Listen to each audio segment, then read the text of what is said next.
Est-ce que vous voyez mon écran?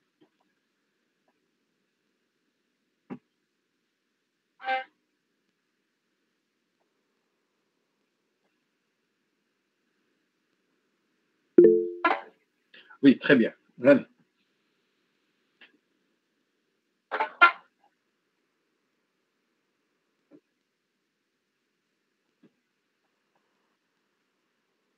OK.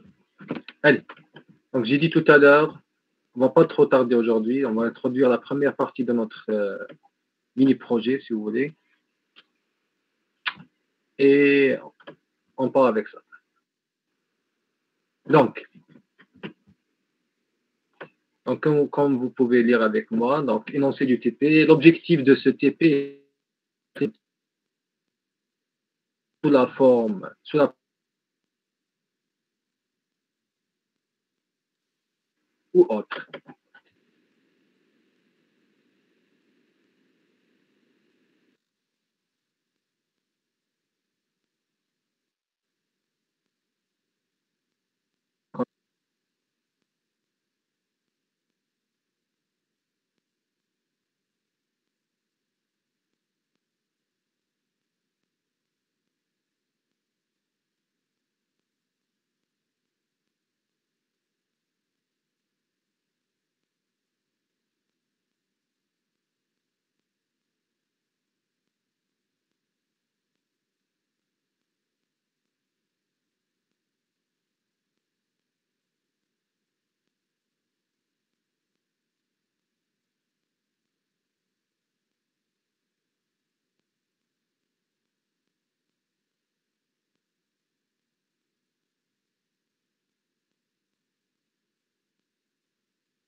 Alors, est-ce que vous m'entendez? La connexion aujourd'hui, elle est catastrophique. Je ne sais pas pourquoi. Est-ce que vous m'entendez?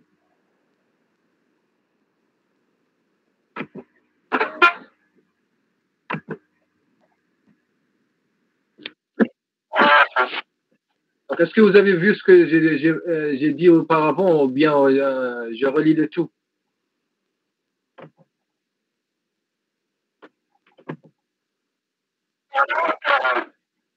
J'ai pas entendu. Ne criez pas lorsque vous parlez.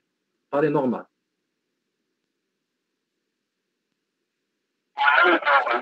Vous n'avez rien entendu. Ok.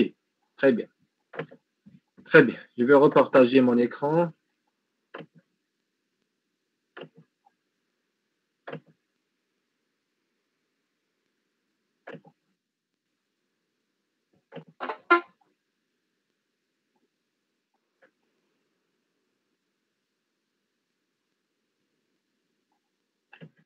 Dites-moi quand est-ce que vous voyez mon écran, s'il vous plaît.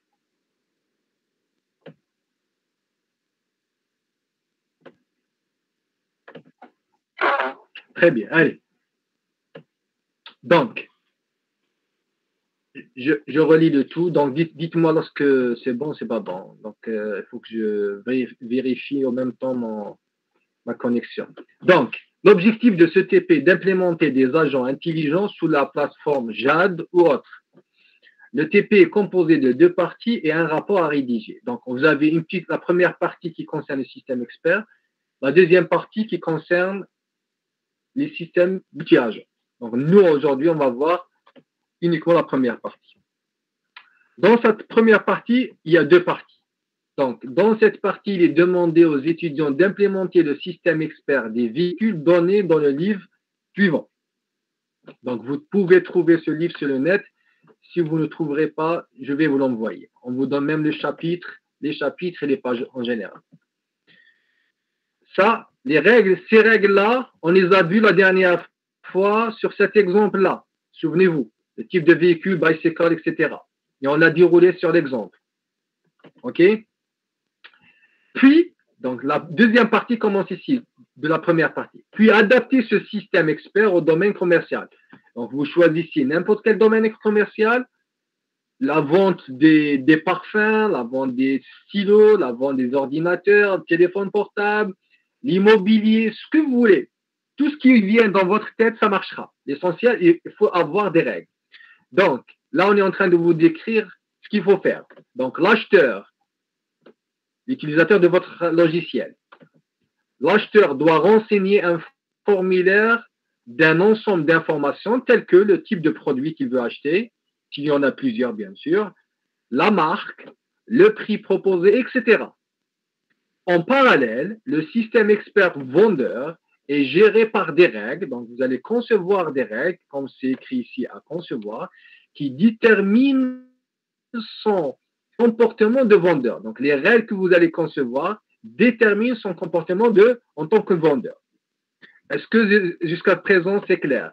Donc, dans la première partie, vous allez implémenter le système expert des véhicules qu'on a vu la dernière fois. Dans ce livre-là, on vous donne même certaines classes en Java. Donc, vous pouvez l'utiliser et rajouter d'autres classes et ça marchera. Sinon, pour les gens qui ne veulent pas revoir et ne veulent pas travailler avec d'autres classes, qu'ils font les choses eux-mêmes. Donc là, dans ce livre-là, on vous donne les classes essentielles de cet exemple-là. Dans la deuxième partie, on vous demande de créer un exemple d'un domaine commercial. Vous choisissez n'importe quel domaine, vous créez des règles et c'est bon. C'est tout ce qu'on vous demande. Et ici, on vous donne quelques notes. Est-ce que vous m'entendez? Est-ce que tout le monde est avec moi?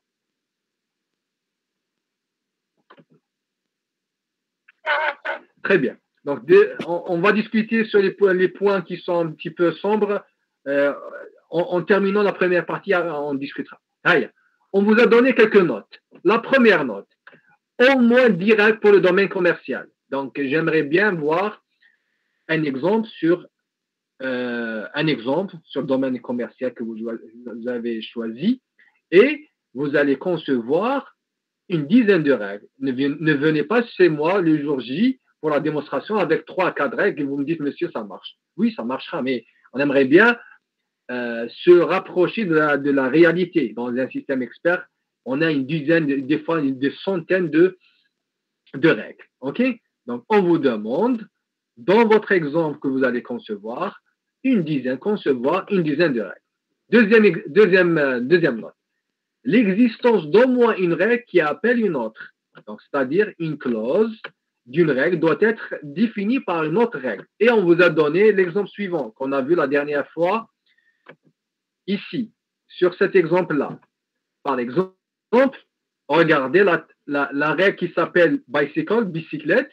Elle a la clause type de véhicule est égal à cycle et nombre de roues est égal à 2. N'existe pas de moteur. Alors, véhicule en question, c'est quoi? C'est bicycle, bicyclette. Et cette clause-là, type de véhicule est égal à cycle, est définie par une règle. Regardez, cycle, le résultat, la valeur de type de véhicule qui est égal à cycle, c'est une règle. Donc, si le nombre de roues était inférieur à 4, then type de véhicule est égal à cycle. Donc, on vous demande, dans cette note-là, lorsque vous allez concevoir vos règles, il faut au moins introduire des règles pareilles, c'est-à-dire une clause, le résultat de la clause, la valeur de la clause, elle existe dans une autre règle. Est-ce que ce point-là, il est compris par tout le monde? Est-ce qu'il y a quelqu'un qui n'a pas compris cette note-là? Normalement, elle est claire, elle n'est pas, avec cet exemple-là, elle est très, très claire. Donc, on vous demande de concevoir des règles et de telle sorte que un certain nombre de clauses, des valeurs de ces clauses-là, c'est des règles ailleurs, comme celle-là. Comme celle-là. Type de véhicule égale cycle. Cycle, c'est une règle. Donc, c'est quoi un cycle? C'est là où il y a le nombre de roues est inférieur à 4, donc on peut décider que le type de véhicule est égal à cycle. Très bien. La suivante. On vous demande, l'interface permet de basculer entre les deux systèmes experts. Là, entre les deux exemples. C'est-à-dire, on a deux exemples. Le premier exemple, vous allez implémenter le système expert des véhicules. Et le deuxième, c'est votre domaine commercial que vous allez choisir. Donc, en tout, on a deux ensembles de règles. Les règles Hadoma, ces règles-là qu'on a vues la dernière fois, l'INEF, 1, 2, 3, 4, 5, 6, 7, 8. L'INEF règles pour le premier système. Et vous allez concevoir d'autres règles pour le domaine commercial. Et on vous demande, dans la deuxième note, l'interface permet de basculer entre les deux systèmes experts. C'est-à-dire quoi? C'est-à-dire vous allez faire dans l'interface, vous allez programmer dans l'interface, par exemple, un menu déroulant. En choisissant le système expert numéro 1, on aura l'exemple qui va être qu'on va utiliser sur les règles, sur l'exemple des véhicules. On choisit la deuxième item, on va sur le domaine commercial. Donc, on va switcher entre les deux systèmes. Donc, sur la même interface, on aura les deux. La note suivante. Concevoir des règles de telle sorte, dans la phase d'inférence, plusieurs règles peuvent être déclenchées en même temps. La dernière fois, lorsqu'on a vu cet exemple-là, et on a donné l'algorithme d'inférence, on a dit il faut charger la base des règles dans le moteur d'inférence et charger tous les fils de la base connaissance dans la mémoire de travail. Et faites correspondre les règles aux données de la mémoire et déterminer quelles règles sont déclenchées. Et on a appelé cet ensemble-là le conflict set, c'est-à-dire un ensemble de règles de conflit, c'est-à-dire il y aura plusieurs règles qui peuvent être déclenchées. Et après, on a dit utiliser le processus de résolution des conflits pour sélectionner une seule règle. Donc, on vous demande, dans cette note-là, de concevoir des règles de telle sorte lorsque le moteur d'inférence commence à choisir quelle règle va être déclenchée, il aura au moins deux, au moins, pour avoir un conflit. Sinon, si toujours on aura une seule règle, on n'a pas de conflit. Donc, on parle de conflit lorsque plusieurs règles peuvent être déclenchées à la fois. Donc, À la phase de conception, vous allez créer des règles comme ici. Vous allez créer des règles qui sont à l'intérieur d'autres règles. La même chose ici, vous allez concevoir des règles de telle sorte, lorsqu'on exécute sur un exemple, on aura plusieurs règles qui peuvent être déclenchées. Et la note suivante, elle dépend de cette note-là. On vous demande donner au moteur d'inférence une stratégie de résolution des conflits dans les cas où plusieurs règles peuvent être déclenchées en même temps. C'est ce qu'on a dit la dernière fois aussi. Dans le point numéro 3, utiliser le processus de résolution des conflits pour sélectionner une seule règle. Et on a parlé de quelques exemples. On a dit dans certains cas, on choisit la première. Si on a 3 règles qui peuvent être déclenchées à la fois, on choisit la première. Dans d'autres exemples, on ne va pas choisir la première, on va choisir la dernière. Dans d'autres exemples, on ne va pas choisir ni la première ni la dernière, mais on va choisir celle qui a plus de clauses, par exemple. Cet exemple-là, par exemple, on va choisir celle qui a 1, 2, 3 clauses. Par exemple, si on a le choix entre celle-là, par exemple, celle-là, elle a une seule clause, et celle-là, elle a 2 clauses. On va choisir celle qui a plus de clauses. D'autres personnes, d'autres exemples, il ne va pas choisir celle qui a plus de clauses qui vont être déclenchées, mais il va choisir celle qui a moins de clauses. Donc, on vous demande, dans cette note-là, de donner au moteur d'inférence une stratégie de résolution des conflits. Vous choisissez ce que vous voulez. Il faut juste la définir. L'avant-dernière note, l'interface doit afficher toutes les règles déclenchées à chaque étape.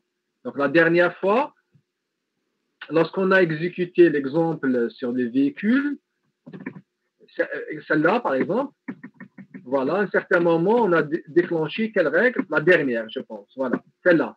Donc, on vous demande, à chaque fois que le moteur d'inférence choisit une règle, vous affichez cette règle-là sur l'interface. Par exemple, celle-là, elle va être déclenchée. Donc, je veux sur l'interface, if numéro de route égale à 4 et moteur est égal à yes, d'un type de véhicule est égal à ton mode. Donc, à chaque étape, donc si je reviens sur l'algorithme, à chaque étape, lorsqu'on choisit une règle, utiliser le processus de résolution des conflits pour sélectionner une seule règle, à cette étape-là, il faut afficher la règle en question. Donc, l'interface doit afficher toutes les règles déclenchées à chaque étape.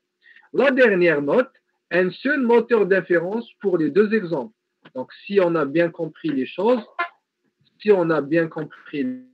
on n'a pas besoin de concevoir à chaque exemple un moteur d'inférence. Normalement, le moteur d'inférence, il est indépendant de l'exemple. Le moteur d'inférence, qu'est-ce qu'il fait? Le moteur d'inférence, on lui donne les règles, on lui donne une base d'effets, une base de connaissances, donc il va déclencher une ou plusieurs règles, c'est tout. Donc il est indépendant de l'exemple. Donc on vous demande dans cette note, dans la dernière note, d'utiliser le même moteur d'inférence que vous avez utilisé ici ou là, ici. C'est tout. Donc, moi, j'ai terminé la première partie. La deuxième partie, on va la voir dans 2 semaines, Inch'Allah. Allez, questions si vous avez des questions. Est-ce que tout le monde a compris ce qu'il faut faire? Comment le faire, c'est après. Donc ici, juste une remarque. Ici, dans cette partie, il n'y a pas d'agent du tout. On parle pas, il n'y a pas de système de multi-agent. On parle de système expert normal. Donc, on a un moteur d'inférence, un certain nombre de règles, un certain nombre de connaissances de préalables, et on est en train d'exécuter un programme en Java ou en Python, comme vous voulez. Donc, question avant de terminer, parce que j'ai terminé, moi.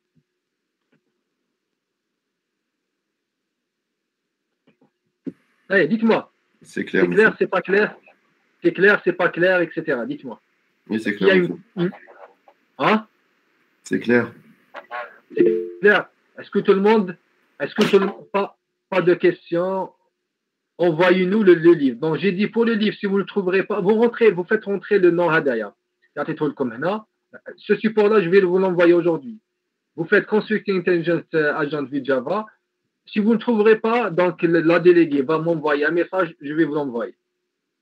Je pense même il y a une traduction, mais elle est mal faite, cette traduction de ce livre-là.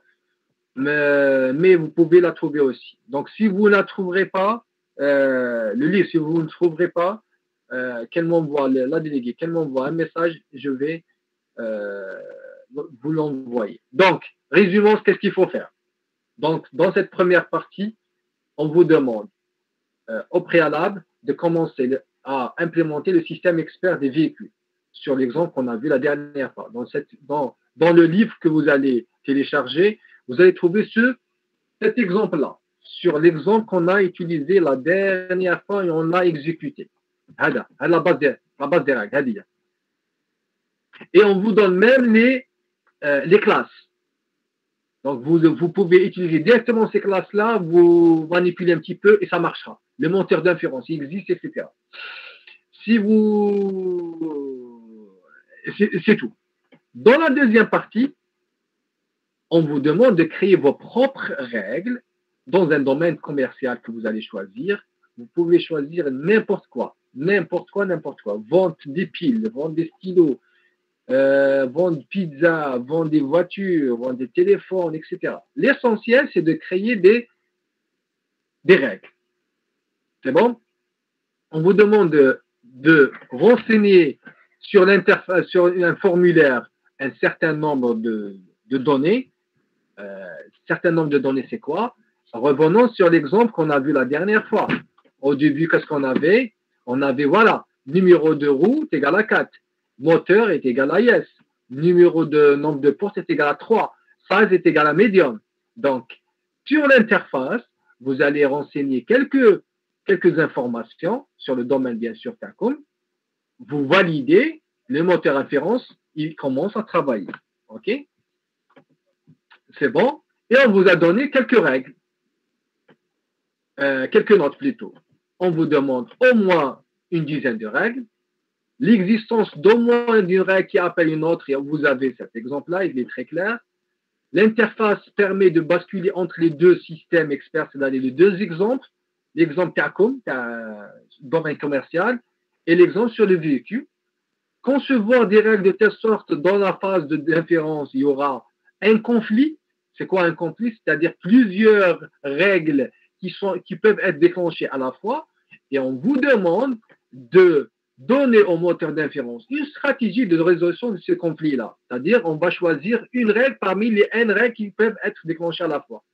Vous choisissez ce que vous voulez. Vous choisissez la première règle, vous choisissez la dernière règle, vous choisissez celle qui a plus de clauses dans cette règle-là, vous choisissez celle qui a moins de clauses, c'est à vous de choisir. Mais l'essentiel, sur un exemple que vous allez me montrer le jour J de la démonstration, il faut que je vois, il y aura un conflit, et il y a une stratégie de résolution de ce conflit-là. OK? On vous demande aussi, l'interface doit afficher toutes les règles déclenchées à chaque étape. Donc, lorsque on utilise la stratégie de résolution, donc on va choisir une stratégie, plutôt une règle, et on veut afficher sur l'interface, affichez-moi sur l'interface la règle qui va être déclenchée. Et on vous donne la dernière note. C'est pas la peine de créer deux moteurs d'inférence parce que le moteur d'inférence, il est indépendant de l'exemple. Donc, vous pouvez utiliser un seul moteur d'inférence pour les deux exemples, pour le système expert sur les véhicules et pour le domaine commercial. Et c'est tout. Donc, moi, je vais rajouter, j'ai une idée maintenant, mais pas une idée, mais note, afficher en même temps, et affichez-moi les afficher le complexe set.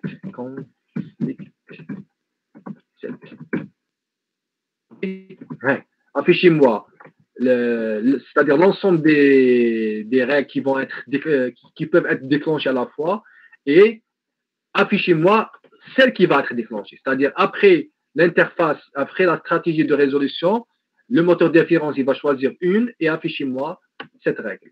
OK? S'il n'y a pas de questions, moi j'ai terminé et on termine par ça. Est-ce que tout le monde a compris ce qu'il faut faire? Normalement, approximativement, d'après les 9 ans qui sont passés en enseignant ce TP-là, normalement, Je vous donne au maximum, c'est-à-dire largement, 3 semaines, ça suffit. 3 semaines, c'est beaucoup pour terminer cette partie-là, parce qu'il n'y a rien du tout. C'est bon? Allez, dites-moi, est-ce qu'il y a d'autres questions? Bien sûr, vous choisissez votre camarade, votre binôme. J'ai parlé de ce point-là la dernière fois. Donc, on travaille en binôme. Si le nombre de personnes de cette section-là, on est un nombre impair, cette personne, la personne qui n'a pas trouvé de binôme, qui me contacte et je vais le mettre avec un autre, un binôme. Donc, on aura un trinôme à la fin. Un seul trinôme. Hey, est-ce que vous avez des questions? Pas de questions, on s'arrête là. Pas de rapport pour cette première partie. Non, le rapport, c'est à la fin. Donc, je n'ai pas parlé du rapport. En général, je donne le tout parce que je n'ai pas encore préparé la deuxième partie. D'habitude, je prépare la première partie, la deuxième partie, je donne le tout à la fois. Cette fois-ci, je n'ai pas eu le temps de préparer le tout. Donc, vous avez un rapport à la fin. Donc, commencez déjà à programmer. Le rapport, ça sera à la fin. Allez, d'autres questions? Non, merci, monsieur. Pas de questions. Allez, est-ce qu'il y a des questions? Sinon, on s'arrête là. Pas de questions? Eh bien, c'est bon. Tout le monde a compris. Donc, juste, je vous donne un conseil. Par expérience, votre formation, elle a beaucoup de mini-projets. Ne laissez pas les choses traîner. Ne dites pas on est en vacances. On va faire ça lorsqu'on va rentrer. Commencez à travailler. Il ne reste pas beaucoup de semaines.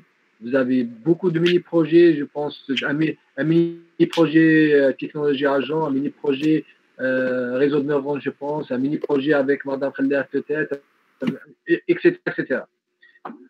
Si on arrive à la phase des examens, ça sera la catastrophique, par expérience. Il y a des gens, à la fin, monsieur, on n'arrive pas à terminer, on a beaucoup d'examens, de mini-projets, les examens arrivent, donc travailler régulièrement, ça marchera. Donc, comme je vous ai dit, pour cette première partie, normalement, si quelqu'un maîtrise Java ou la maîtrise, comment ça s'appelle, Python, vous pouvez l'utiliser, le programmer en une dizaine de jours. 10 jours, ça suffit largement. Monsieur? Et c'est tout. Comment? N'oubliez pas de nous envoyer les renseignements. Yes, mais yes, je vous entends mal, yes. Si tu peux écrire, je vous entends mal. Écris-moi un message, ça sera mieux.